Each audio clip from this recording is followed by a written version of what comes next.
6.1 हम खत्म कर चुके हैं। 6.2 के एग्जाम्पल्स हम पढ़ चुके हैं। 6.2 के क्वेश्चन आंसर हमने स्टार्ट करने हैं। तो क्वेश्चन वही करने से पहले डायग्राम आना चाहिए, ठीक है। और ये आपको मैंने सोल्यूशन के साथ बताया है कि किस तरह से आपने इसको लिखना है। लिखना जरूर है, साइड पे प्रॉपर्टीज जरूर मेंशन करनी है। एक बार लिखने का तरीका बताया, क्योंकि सॉल्व तो मैं आपको ऐसे भी करा सकती हूँ, बट आपको जब तक लिखने का नहीं पता होगा तो वहां पे आप पूरा प्रॉपरली आप जो आंसर होगा वो एक्सप्लेन नहीं कर पाओगे।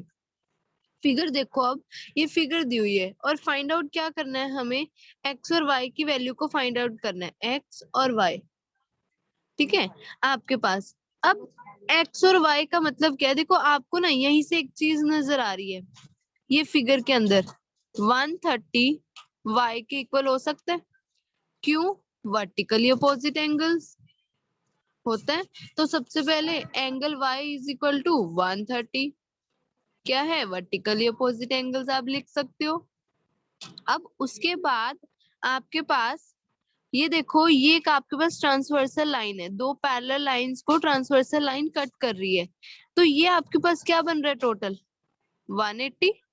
तो यहाँ से x प्लस 50 कितना हुआ, 180। तो यहाँ से x की वैल्यू भी निकल गई, एंगल x की कितनी आई, 130 आपके पास माइनस करने पे। तो 180 में से 180 में से 50 माइनस होगा तब भी 130 आ रही है वैल्यू, और y जो एंगल है वो भी 130 आ रहा है वर्टिकली अपोजिट एंगल से। यहाँ पे आपका क्वेश्चन एंड होता है और इतना ही बताना है हमें, x और y की वैल्यू फाइंड आउट करनी है। जब x और y की वैल्यू फाइंड आउट होगी, अब आपने ये देखा कि x की वैल्यू भी सेम है, y की वैल्यू भी सेम है, 130 आ रही है, और ये कैसे प्रेजेंट है, अल्टरनेट इंटीरियर एंगल्स प्रेजेंट है ये आपके पास। अब जब अल्टरनेट इंटीरियर एंगल्स है और वो आपके पास सेम है, तो हमने पढ़ा था जब एंगल्स आपके पास क्या होंगे, सेम होंगे, अल्टरनेट एंगल्स, तो जो आपके पास लाइंस होंगी वो क्या होगी, पैरेलल। तो हमने ये भी शो करना है, तो वही बस वो लाइन लिख देंगे, अल्टरनेट एंगल्स की converse exam A B parallel to C D. ये प्रूफ हो गया यहाँ पे, फर्स्ट क्वेश्चन फिनिश। नेक्स्ट चलते हैं स्टार्टिंग सेकंड क्वेश्चन पे। अब सेकंड क्वेश्चन देखो कितना आसान है, रेशो में दिया हुआ है आपके पास। रेशो में मैंने कल भी बताया था, जब भी रेशो में कोई भी चीज दी होगी तो आप एक्स की फॉर्म में ले सकते हो। यहाँ पे आपके पास जो दिया हुआ है रेशो में वो ए की फॉर्म में लिखा है, बेशक एक्स लो, ए लो, वाई लो, जेड लो, कुछ भी लो। एक्स क्यों नहीं लिया, क्योंकि यहाँ पे ऑलरेडी एक्स की वैल्यू फाइंड आउट करने के लिए उसने बोला है। तो अगर आप एक्स एक्स ले लोगे तो वहीं पे आप खुद कंफ्यूज हो जाओगे। तो डिफरेंस करने के लिए ए ले लिए, 3a ले लिए। दिया क्या हुआ है आपके पास, ए बी जो है वो सी डी के पैरेलल है, सी डी जो है वो ई एफ के पैरेलल है। y और जो z है, y और z की रेशो दी हुई है 3:7, तो दैट मीन्स 3a और 7a। रेशो जो होती है हमने क्या बताया उसको, x की फॉर्म में लो या a वाली फॉर्म में ले लो, उसको मेंशन ही तो करना और उसकी वैल्यू फाइंड आउट करनी है यहाँ से हमने। तो अब देखो ये फिगर देखो आपके पास, ये है, जितना y है उतना ये भी तो होगा y। मतलब इसको आप नेम दे दो डी, यहाँ पे कुछ भी दे दो, जैसे यहाँ पे देखो नीचे वाली फिगर में ये एच दे दिया नेम, तो जितना वाई है उतना ये होगा, तो डी एच आई, है ना। तो जितना y की वैल्यू है उतनी आपके पास एंगल h की भी वैल्यू है, क्योंकि वर्टिकली अपोजिट एंगल्स हैं। तो यहाँ से हमारे पास अब y मतलब ये वाला h, angle h plus angle z, वो किसके इक्वल होगा, 180 डिग्री के इक्वल होगा। यही तो होगा 180 की डिग्री की इक्वल। और वैल्यू क्या दी हुई है हमें, y और z की वैल्यू दी हुई है। y की वैल्यू कितनी दी हुई है देखो, तो y की वैल्यू हमें गिवन दी हुई है 3a और z की वैल्यू दी हुई है 7a। तो जो ये अपोजिट है वो भी तो 3 हुआ, तो angle h plus angle z आपके पास 180 होंगे हमारे पास, क्योंकि सेम साइड पे इंटीरियर एंगल्स ट्रांसवर्सल लाइन पे वो सप्लीमेंट्री होते हैं, तो वही तो हमने यहाँ पे लिखा है। तो 3a plus 7a is equal to 180 यहाँ से। ये क्या हो गया 10a इज इक्वल टू 180। यहाँ से a की वैल्यू कितनी आ गई 180 डिवाइडेड बाय 10 कितना आ गया 18। यहाँ से a की वैल्यू आई है 18। अब a की वैल्यू एक बार आप 3a में पुट करोगे 3 इंटू 18, एक बार 5a में पुट करोगे कितना आएगा 5 इंटू 18। आप फिर भी साथ साथ नोट डाउन करना क्योंकि इससे स्टेप थोड़े अलग हो जाते हैं। अब 3a और 5a की वैल्यू आ गया आपके पास, यहाँ तक निकल गया। y भी वैल्यू आ गई, z भी वैल्यू आ गई। 3a क्या है y और 5a क्या है आपके पास z। अब निकालने वाला क्या रह गया x। अब x प्लस वाई वो भी तो ट्रांसवर्सल लाइन पे है, तो same angle x plus y is equal to 180। अब y की वैल्यू आप निकाल सकते हो क्योंकि हम सॉरी x की वैल्यू आप निकाल सकते हो क्योंकि y की वैल्यू हमने ऊपर अभी निकाल ली है। वो कितनी आएगी 3a करके 54। 180 as it is, angle x 180 minus 54, minus करोगे कितना आएगा 126। तो एंगल x आ गया 126। तो आपके पास एंगल x भी आ गया, y भी आ गया, एंगल z भी आ गया। बस इतना प्रूफ करने के लिए बोला था। और फाइंड x की वैल्यू फाइंड आउट करनी थी, वहां से हमने x की वैल्यू फाइंड आउट कर ली। हमें देखो y और z भी नहीं बोला फाइंड आउट करने के लिए, सिंपल हमें बोला था कि x की वैल्यू फाइंड आउट करो। तो x की वैल्यू फाइंड आउट करने के लिए हमें पहले बाकी वैल्यू पता होनी चाहिए, तभी हम x की वैल्यू को क्या कर सकते हैं फाइंड आउट कर सकते हैं। नाउ थर्ड क्वेश्चन की फिगर देखो। In a figure A B parallel to C D, और जो ई एफ है वो परपेंडिकुलर है इस पे सी डी पे, ठीक है। अब इस पे एक एंगल दिया हुआ है, कौन सा एंगल दिया हुआ है फिगर अच्छे से देखना। ये जो एंगल है ये पूरा है ये। अब उसमें से इतना एंगल तो 90 है। अगर मैं इस पूरे एंगल में से मतलब एंगल जी ई डी में से angle F E D, figure देखते रहो, ये पूरे में से अगर मैं ये माइनस कर दूं क्योंकि पूरा गिवन है कितना 126 और ये गिवन है 90, तो हमारे पास क्या आ जाएगा इतना पार्ट जी ई एफ। ये एंगल आ गया हमारे पास, कितना आएगा माइनस करने पे 36, एंगल जी ई एफ। अब हमने निकाला क्या है अभी तक ये जी ई एफ, और क्या निकालने के लिए बोला है हमें फाइंड ए जी ई। अब मैं इसको इरेज कर रही हूँ, ए जी ई है क्या ये बाहर वाला। अब बाहर वाला आपको ये ध्यान रखना है, जितना ये आपके पास ट्रांसवर्सल लाइन बन रही है, ये दो पैरेलल लाइंस है, तो जितना एंगल ये होगा उतना एंगल ही तो वो होगा ऊपर वाला, अल्टरनेट इंटीरियर एंगल्स। तो जितना एंगल आपके पास ये है, ये कितना था जी ई डी कितना था आपके पास 126, तो ये किसके इक्वल हो जाएगा आपके पास ए जी ई के इक्वल, तो ये भी 126 हो जाएगा। दो चीजें फाइंड आउट होगी हमारी। थर्ड रह क्या गया एफ जी ई, एफ एफ जी ई मतलब ये मतलब एंगल जी फाइंड आउट करना है। अब हमने जी फाइंड आउट, अब ये कैसे होएगा। अब आप देखो ये फाइंड आउट कर लिया हमने, कितना आया 126, और ये स्ट्रेट लाइन होती है आपके पास। तो एंगल एफ जी ई निकालने के लिए 180 माइनस जो ये वैल्यू आई थी 126 उसको माइनस कर दो, आपके पास आंसर आ जाएगा 54। यहाँ पे आपके पास तीनों एंगल्स जो हमने फाइंड आउट करने थे वो निकल गए, और यहीं पे आपका ये क्वेश्चन फिनिश होता है।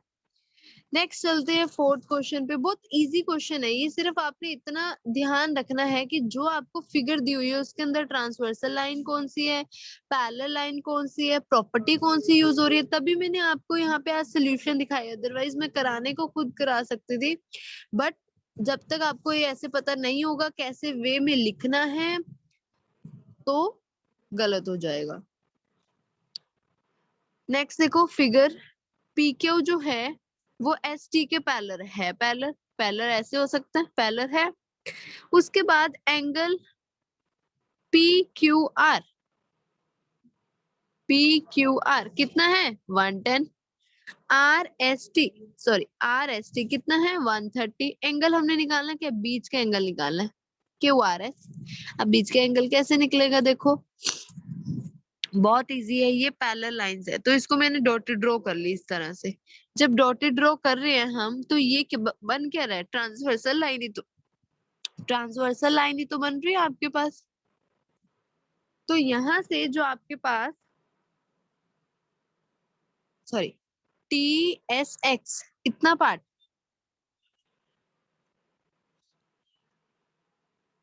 QXS के इक्वल होगा, मतलब जितना एंगल ये होगा उतना ही एंगल ये होगा। क्यों? क्योंकि ट्रांसवर्सल लाइन और दो पैरेलल लाइंस को कट कर रही है। तो यहाँ पे आपके पास 130 ये दिया हुआ है आपके पास, ये तो ये भी तो 130 हुआ, ये 130 हो गया यहाँ से आपके पास। अब 130 हमने लिख तो लिया, उसके बाद नेक्स्ट स्टेप में हम क्या करेंगे, हमने इस तरह से ना, हमें मतलब ऐसे लाइंस या एंगल्स ढूंढने हैं जिससे हम निकाले। अब हमें ये पता लग गया बाहर वाला एंगल कितना 130 है। और अगर मैं बात करूं QXS प्लस RXQ, RXQ ये वाला, ये स्ट्रेट लाइन, तो ये स्ट्रेट लाइन कितना है, ये 130 है, तो ये कितना है 180 में से माइनस करेंगे तो ये आ जाएगा आपके पास, कितना आएगा, क्योंकि ये आपके पास लीनियर पेयर की प्रॉपर्टी बन रही है। तो 180 में से जब आप 130 को माइनस करोगे ये आ जाएगा 50। ये इतना पार्ट हो गया आपके पास। अब ये 50 आया, अभी तक हमने निकाला क्या, सिंपल ये, क्योंकि ये अल्टरनेट एंगल्स बन रहे हैं, ये आ गया 130। 130 निकालने से ये 180 में से जब माइनस होएगा ये पार्ट कितना आ जाएगा 50। ठीक है, 50 निकालने के बाद उसके बाद जो नेक्स्ट स्टेप में होना है, आपने आपने क्वेश्चन में निकालना है QRS, ये वाला R निकालना है आपने।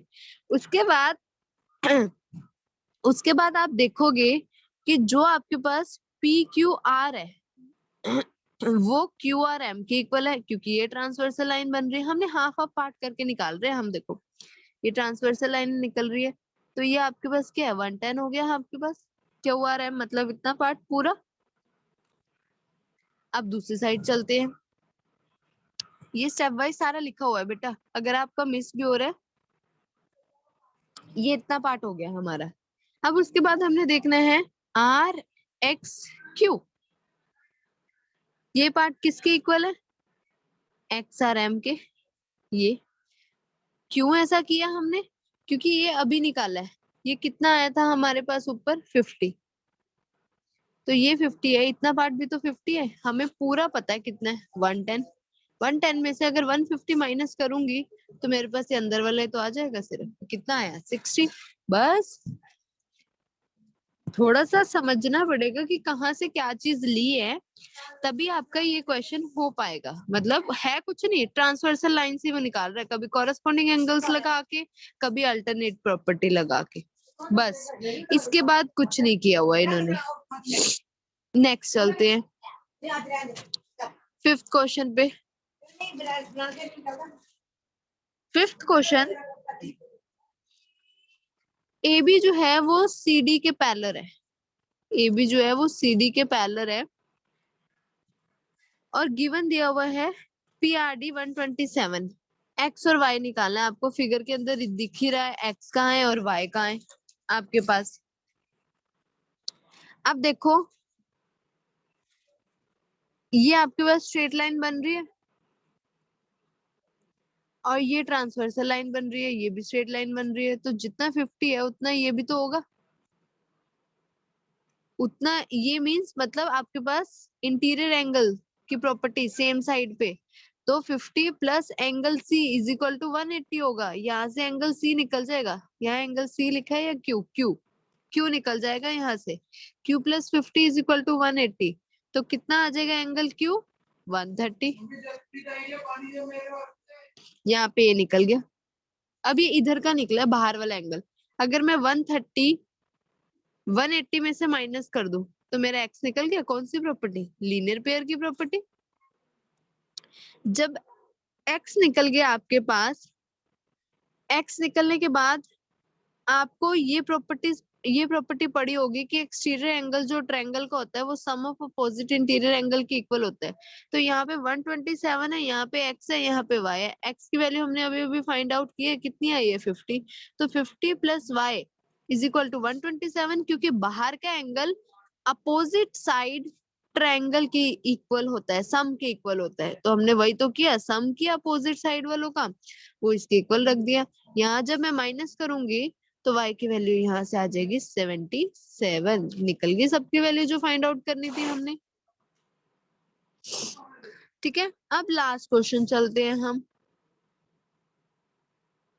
ये थ्योरम है, in a figure P Q R S two mirrors, P Q R S दो मिरर है। अब देखो, आपने देखा होगा मिरर में अगर हम टॉर्च ऑन करके रिफ्लेक्ट करते हैं या उस पे इस तरह से सामने करते हैं मिरर के आगे, तो वो ना रिफ्लेक्ट बैक होके ऐसे टकरा के कहीं और दिखाई देती है उसकी रिफ्लेक्शन हमें। तो वो ही दिखाया हुआ है कि वो टकरा के वापस आ रही है, फिर वो टकरा के कहीं और रिफ्लेक्शन हमें दिखा रही है। तो ये जो लाइन है ना, ये ट्रांसवर्सल लाइन ही बन रही है, ये वाली, इस तरह से। तो ये क्वेश्चन ध्यान से समझने वाली चीज है आपका। तो पी क्यू और आर एस दो मिरर प्लेस थे एक दूसरे के पैरेलल, उसमें ए बी लाइन स्ट्राइक हुई पी क्यू मिरर पे, और किस पॉइंट पे हुई, बी पॉइंट पे हुई। फिर वो वापस रिफ्लेक्ट हुई सी पॉइंट पे आई, फिर वो वापस जाने लगी डी पॉइंट तक जाने लगी। हमें प्रूफ क्या करना है कि वो जैसे रिफ्लेक्ट बैक होके आ रही, जितनी वो ए बी टकराई है मिरर से उतनी वो बाहर जाएगी सी डी, बस इतना प्रूफ करना है। वो इतना मतलब बाहर जाएगी, तो उससे आपके पास जो ए बी लाइन है वो सी डी के क्या होगी, पैरेलल। पैरेलल कब प्रूफ होती है, जब आप इक्वल प्रूफ करते हो। तो मतलब जितना ए बी है उतना सी डी भी होना चाहिए आपका, तभी होगा। सबसे पहले हम क्या करेंगे, ये जो ट्रांसवर्सल लाइन आपकी है ना, ट्रांसवर्सल लाइन, इसके एंगल्स हम मान लेंगे ये और उसको बाइसेक्ट कर लेंगे इस तरह से। बाइसेक्ट क्यों किया वो अभी आपको पता लग जाएगा। हमें पता बाइसेक्ट करते हैं तो 1 = 2 हो जाएगा, क्योंकि बाइसेक्ट करने पे वो इक्वल ही कट करेगा। और angle of incident angle of reflection के इक्वल होता है। एंगल ऑफ इंसिडेंट मतलब जितना टकराता है उतने एंगल से वो वापस जाता है नॉर्मल के रिस्पेक्ट में। तो जितना एंगल ये होगा उतना ही एंगल ये होगा, तो इसलिए 1 2 के इक्वल हुआ, 3 4 के इक्वल आ गया। अगर 1 2 और जो आपके पास देखो, ये ट्रांसवर्सल लाइन जो बन रही है, ट्रांसवर्सल लाइन के ऐसे है आपके पास, ऐसे इस तरह से डिवाइड किया हुआ है। तो ये जो 2 है और ये जो 3 है, ये ट्रांसवर्सल लाइन के ये क्या बन रहे हैं, अल्टरनेट इंटीरियर एंगल से तो बन रहे हैं। तो दैट मीन्स 2 3 के इक्वल भी तो हुआ, 2 3 के इक्वल भी हुआ, तो हमने वो भी लिख दिया। तो अगर 1 2 के इक्वल है, 3 4 के इक्वल है और 2 3 के इक्वल भी है, तो यहाँ से 1 + 2 + 1 सॉरी 1 2 के इक्वल है, क्योंकि बाइसेक्ट इक्वल हुआ, वो 3 4 के इक्वल है। और हमें ये भी पता है कि ये जो लाइन बन रही है आपके पास और ये हाफ ऑफ जो एंगल बन रहे हैं, ये किस मतलब कैसे एंगल्स बन रहे हैं आपके पास, ये अल्टरनेटिव इंटीरियर एंगल बन रहे हैं। तो इससे क्या मतलब हुआ, एंगल जितना 2 होगा उतना 3 भी होगा। यहाँ से पता क्या लगता है हमें, ये आपको ऐसे नहीं करना है, इसको सिंपल वे में करो कि 1 + 2 एंगल किसके इक्वल हुआ, 3 + 4 के, है ना। तो 1 + 2 3 + 4 के इक्वल हुआ। That means angle A B C जो है वो किसके इक्वल हुआ, एंगल डी सी बी के इक्वल हुआ हमारे पास। तो जब आपके पास ये इक्वल प्रूफ हो गया, देखो ये आ गया सेम, ये इतना बड़ा करने की जरूरत ही नहीं। तो दैट मीन्स जब इक्वल हो गए तो दो जो लाइन थी वो भी पैरेलल होगी, A B parallel to C D. बस इतना सा आंसर है आपका इसका। ये क्यों, अल्टरनेट एंगल्स इक्वल थे, उसकी वजह से ये इक्वल हो गया। तो A B C angle D C B के इक्वल हो गया। वहां से जब एंगल्स इक्वल है तो लाइन भी क्या होगी आपकी, पैरेलल। यहाँ पे आपकी 6.2 फिनिश होती है।